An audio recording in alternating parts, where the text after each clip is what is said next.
یک چیزро به شما میگویم که شاید شما از آن تعجب کنید استاد. غزنویان و سلجوقیان مثلا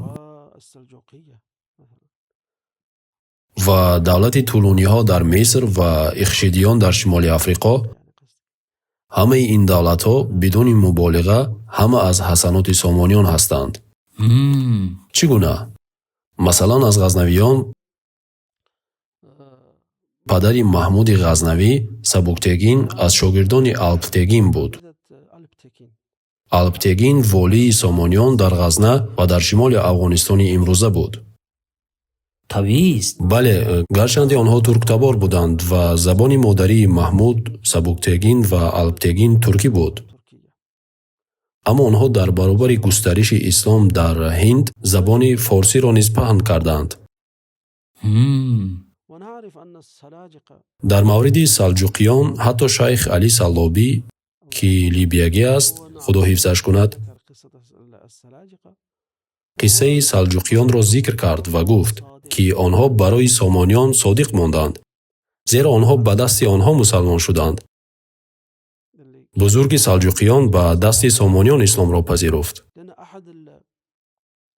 زیرا یکی از کارهایی که امیر اسماعیل سامانی رحمت الله علیه به آن اهتمام میداد،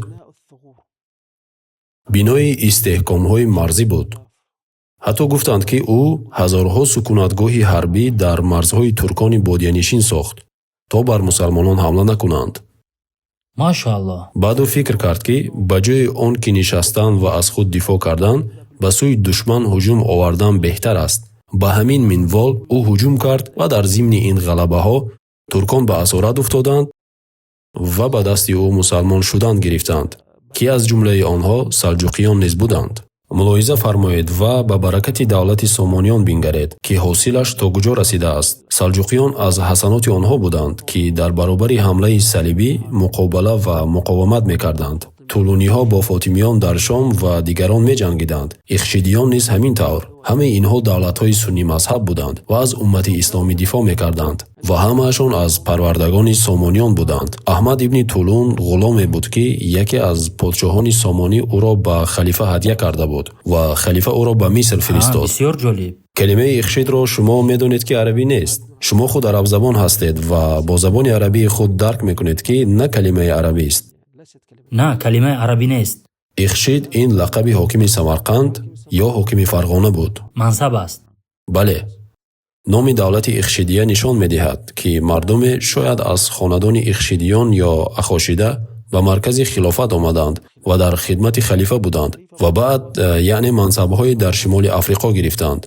شیخ علی سلابی میگوید و از فضل خدا و توفیق اوست اسلام در میان ترکان در سایه دولت سامانیان پهن شد. اسلام ترکان سنی بود و ترکان به این مذهب دلبستگی سخت داشتند.